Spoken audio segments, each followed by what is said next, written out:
A Polícia Civil apresenta detalhes sobre 2 crimes de grande repercussão na região.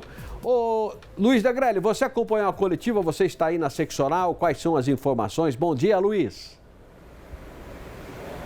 Oi, Brazal, bom dia para você, para todos que acompanham o Primeiro Impacto Regional. Pois é, essa coletiva terminou agora há pouco, trazendo detalhes, então, sobre um caso que pode ser considerado aí como um latrocínio que aconteceu na cidade de Mairinque na semana passada. Também um esclarecimento de um homicídio que foi no final do ano agora de 2024, mas também um terceiro caso que a polícia de Mairinque investiga, que seria também aí um desaparecimento também de um motorista de aplicativo. Tudo isso na mesma região, ali entre Mairinque e Alumínio. Então a gente vai trazer agora os detalhes sobre esse caso. Primeiro, nós vamos começar falando sobre essa possibilidade do crime de latrocínio que aconteceu na semana passada. Inclusive a gente tem imagens desse caso para a gente relembrar essa história, quando então um veículo foi encontrado, ali próximo na região ali da cidade de Itu, e ele seria de um motorista de aplicativo, e o corpo dele foi encontrado em uma estrada ali na zona rural, na cidade de Mairinque. E qual é a atualização deste caso? Ontem, os policiais da delegacia de Mairinque cumpriram um mandado e conseguiram então identificar um casal. Os dois são apontados como os principais suspeitos de envolvimento na morte deste motorista. Quem vai trazer mais detalhes ao vivo para a gente é o doutor Expedito, que é o delegado titular de Mairinque. Doutor, então, começando com este caso, eu queria que o senhor detalhasse como é que foi essa operação de ontem, como que os senhores chegaram a identificar este casal. Primeiramente, não tínhamos informação nenhuma, desde a data efetivamente do crime, na segunda-feira da semana passada, nem a identificação do cadáver, que só foi identificado no dia seguinte, quando a mãe deu falta do filho, que estaria trabalhando como Uber, prestador de serviço nesses aplicativos de transporte. Ocorreu que o carro foi encontrado apenas em Itu no dia seguinte, parcialmente depenado, conforme vocês bem já noticiaram, sem roda, sem painel, sem todos os itens que alguém poderia retirar. Então, daria uma conotação de crime patrimonial. Paralelo a isso, a mãe também diligenciou e conseguiu, junto ao banco, as últimas movimentações financeiras do filho. O filho já estava morto na segunda-feira de manhã, quando foi encontrado o cadáver. A identificação do corpo foi na terça e apenas na quarta o veículo. Com esse extrato, conseguimos verificar que às 4 horas da manhã, na segunda-feira, de domingo para segunda, havia um Pix no valor de R$ 5.500 para uma determinada pessoa. Uma pessoa de sexo feminino, desconhecida para a família, desconhecida para todos. Uma pessoa que não tinha registros por aqui, não tinha antecedentes criminais, não tinha endereço por aqui. Uma pessoa natural de Itu. Então, começamos a investigação a partir disso, a partir dessa transferência bancária, para verificar de quem era o titular dessa conta. Essa conta é uma conta digital, então é um pouco mais complexo de nós conseguirmos os cadastros, Diferente de um banco físico em que vamos até a agência e conseguimos direto com o gerente. Então, demanda um certo tempo, mas conseguimos identificar essa mulher, uma mulher de 34 anos, e durante o trabalho de investigação, verificamos que ela é namorada de um ex-presidiário, uma pessoa de alta periculosidade, que tem inúmeros crimes patrimoniais, roubos, furtos, lesões corporais, danos, ameaça. Inclusive, somadas, já teve mais de 19 anos de condenação. Está em liberdade, mas já teve todo esse tempo na cadeia. Com essa suspeita, esses indícios suficientes, eu representei pela decretação da prisão temporária desse casal e por busca e apreensão no imóvel onde eles estavam residindo. Então, ontem nós deflagramos essa operação, fomos até a casa, surpreendemos o casal lá, os prendemos, eles estão presos temporariamente com esse mandado judicial. Lá encontramos 2 aparelhos celulares da autora, mas que ela mostrou que existia um relacionamento anterior, conversas com a vítima Armando, Também tem uma faca que foi apreendida, que possivelmente foi usada no crime. De fato, o que temos? Esse casal admite que conhecia, admite que tinha um relacionamento porque ele prestava serviço de motorista fora do aplicativo de transporte de pessoas. Ou seja, embora ele fosse Uber, ele fazia essas corridas particulares para ele. Há essa informação, partindo deles, né, declarações dos presos, de que esse Uber, esse rapaz, o Armando, também efetuaria transporte de drogas junto com eles. Então, a partir disso, continuamos investigando, verificando as movimentações e verificamos que naquele dia, naquela noite, essa mulher atraiu ele para a casa dela. Ela não sabe precisar o horário, mas ela ameaçou, confirmou que ameaçou e fez com que ele transferisse esse Pix para ela. Ela trouxe também uma informação de que dias atrás, possivelmente no dia 5 de janeiro, ele teria abusado sexualmente dela enquanto ela estava entorpecida por uso de drogas, que não tem como confirmar isso, até porque ela não procurou a polícia e só teceu esse comentário. E que ela queria se vingar dele, se vingar pedindo dinheiro, né, extorquindo, mas ela afirma não ter matado, embora todos os indícios indiquem para esse casal ter efetivamente matado o rapaz, o Armando. Quer dizer, então seria por uma questão de vingança, né, por esse suposto abuso que teria acontecido, só que não dá para precisar quem de fato matou, mas eles estão presos agora, eles poderão responder pelo quê, doutor? Então, estão presos temporariamente, ainda preciso dessa análise das localizações dos aparelhos celulares, das últimas ligações, das conversas, os extratos bancários, isso demanda uma quebra de sigilo bancário que leva um certo tempo. Porém, eles já estão presos temporariamente, é um crime hediondo, então são 30 dias, prorrogável por mais 30. Esse é o tempo que eu tenho de encerrar esse inquérito, juntar todas as peças faltantes. Se ao final denotar que a intenção deles era a questão patrimonial, que eles mataram para auferir essa vantagem indevida, eles serão indiciados por latrocínio, que é o roubo seguido de morte. Porém, com essa notícia desse envolvimento anterior, inclusive essa questão de vingança por possível violência sexual, poderá ser iniciado por homicídio qualificado.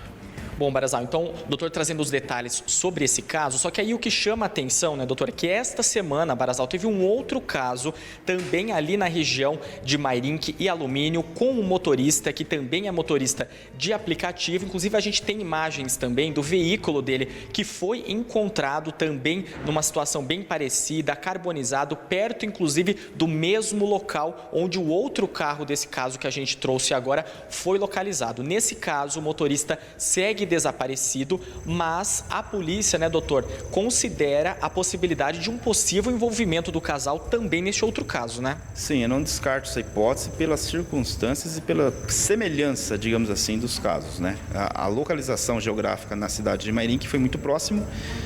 É que nesse caso nós encontramos o carro, né? A pessoa ainda não, né? Nem sabemos precisar se a pessoa está viva ou não, se está em um cativeiro ou não. Mas de qualquer forma ainda não temos qualquer informação sobre transação financeira, até porque a família informa que a vítima também tinha um banco digital e esse banco digital somente ela acessava através do aparelho celular que está desaparecido. Então vai levar um pouquinho de tempo para eu conseguir fazer esse link desse casal com esse novo caso do aplicativo. O que temos é que nos dois casos, embora sejam motoristas de Uber, eles não estavam trabalhando como motoristas de Uber, eles estavam utilizando-se de corridas chamadas particulares. Ou seja, eles conhecem pessoas e fazem corrida apenas pelo WhatsApp, o que gera um risco, né? Porque não tem um controle, não tem um monitoramento. Nesse caso, então, desse motorista, ele segue desaparecido. O que a polícia está fazendo? Tem buscas lá na cidade? Como é que estão os trabalhos? Sim, a informação que eu tenho agora, ontem, né, nós já ouvimos a mulher, já foi registrado o boletim de ocorrência de desaparecimento em Alumínio. Ontem, no final da tarde, foi encontrado o carro carbonizado, já foi periciado. E durante o dia de hoje, desde cedo, buscas estão sendo feitas naquela circunscrição, né? Presume-se que, se ele tiver, infelizmente, ter sido morto, que possivelmente o cadáver esteja naquela região. Doutor, para a gente finalizar, hoje na coletiva, os senhores trouxeram detalhes também sobre o homicídio no final do ano passado, que também agora está esclarecido, encerrado esse caso? Sim, aquele um outro caso grave, que foi um cidadão, um comerciante morto à luz do dia, 11 horas da manhã, dentro de um restaurante. Ele foi baleado, né, pelas costas. Conseguimos esclarecer o caso, identificamos os dois autores, identificamos o veículo utilizado na fuga. Trata-se de um desacordo comercial em que pai e filho tinham negociado um imóvel com a vítima. Os dois já foram, né, a justiça decretou as prisões temporárias, os dois já estão presos e o caso já segue para a justiça, caso esclarecido. E aí tem informações de como é que foi a logística, a dinâmica do crime nesse dia? Foi no final do ano, né? Isso, foi no dia 11/11, né, 11 de novembro, esses dois indivíduos chegaram no bar, conversaram com o rapaz, não se sabiam o teor da conversa, mas presume-se que seja decorrente dessa desavença comercial. No momento de descuido que a vítima virou de costas, o cidadão mais velho efetuou disparos pelas costas, né? Matou ele covardemente, sem possibilitar a defesa da vítima, e fugiu. Esse carro foi encontrado dias depois lá em Piedade, parcialmente queimado. Então, continuamos investigando, ouvindo testemunhas, tentando câmeras de segurança, e identificamos que era um pai e filho. O filho dirigiu o carro, o pai foi o executor ou do banco do passageiro. O filho acabou sendo preso depois que saiu o mandado de prisão em Tatuí, e o pai já estava fugindo do estado, provavelmente em fuga para o Nordeste, e foi preso numa rodovia em Minas Gerais. Hoje ele está preso lá na cidade de Pouso Alegre, Minas Gerais. Doutor, trouxemos então esses 3 casos, né? Então, um final de ano e início de muito trabalho da Polícia Civil ali na região, e o senhor destaca sempre que é uma região que é difícil o esclarecimento desses crimes, né? Então, fica aqui o registro do trabalho intenso aí da polícia nesses casos, né? Sim, um trabalho bastante intenso, né? Embora com um pouco número de servidores, nós trabalhamos bastante, trabalhamos rápido. Ali é um setor que tem poucas imagens, então tem pouca câmera de segurança. Às vezes a própria população não quer colaborar prestando informações, não querendo ceder imagens, então, né, nós pedimos que sempre que possível colaborem, porque a segurança pública, ela é um dever de todos, digamos assim. Se uma pessoa tem uma imagem, tem uma informação, que nos repassem. Faça uma denúncia anônima, 181, totalmente sigiloso, ou que, às vezes, um comerciante não quer ceder uma imagem com medo de uma represália, mas, às vezes, essa imagem vai evitar que lá na frente ele seja vítima de um crime. Nós temos bastante problema nesse sentido. Tá certo, doutor. Muito obrigado, viu, pelas informações. Parabéns pelo trabalho. 3 casos importantes, então, aí, né, Barazal? Esse esclarecimento do homicídio do final do ano, também o andamento aí das investigações nesse caso do latrocínio na semana passada com este casal preso e também as buscas agora por esse motorista que segue desaparecido. Como é importante o trabalho da polícia, de profissionais competentes, policiais que saem de casa para resolver realmente crimes, e isso acontece. Que bom que isso foi feito, que bom no sentido de esclarecer. Agora, que pena que nós temos aí mais uma vítima, certamente, no segundo caso, né, Luiz, que você falou, o carro daquele jeito que nós mostramos aí. Certamente mais uma vítima, não sei se em óbito ou se num cativeiro, mas o rapaz que estava no carro está desaparecido. Esse caso aí está desaparecido. Se você souber alguma informação, até se tiver algum sítio aí perto, às vezes está num cativeiro próximo, numa área afastada, você pode informar a polícia, alguma movimentação, né? Você informe a polícia que a polícia vai chegar, região aí de Mairinque, né? E no primeiro caso, ô Luiz Negrelli, que coisa absurda, e a família fica com aquela dor da perda do rapaz, e ainda agora ouvindo o depoimento de que o rapaz, por fora do aplicativo de transporte, não é? Ele ainda era motorista da dupla para levar droga. Olha, a família é esse rapaz aí. A família já está sofrendo com a morte dele. Imagina ouvir isso ainda em Luiz Negrelli, né? Que na verdade vai ser confirmado ou não. Não sei se vai ser confirmado, mas para a família deve ser horrível, né?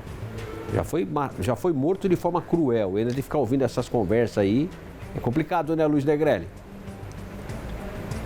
Sim, certamente, né, Barazal? O delegado destacou isso mesmo, porque na época a família já tinha achado um pouco estranho, porque ele tinha um horário que ele costumava sair para fazer os trabalhos como motorista de aplicativo, só que ali, na ocasião, pouco antes da hora do crime, ele teria saído um pouco mais cedo de casa. Isso já estava levantando uma suspeita da família, que agora pode ser essa confirmação aí do envolvimento nele nesse outro serviço por fora do aplicativo, né? Isso segundo a versão desse casal que foi preso, né? Dessa mulher e deste homem que agora estão aí à disposição da justiça. Bom trabalho aí, Luiz Negrelli. Obrigado pelas suas informações.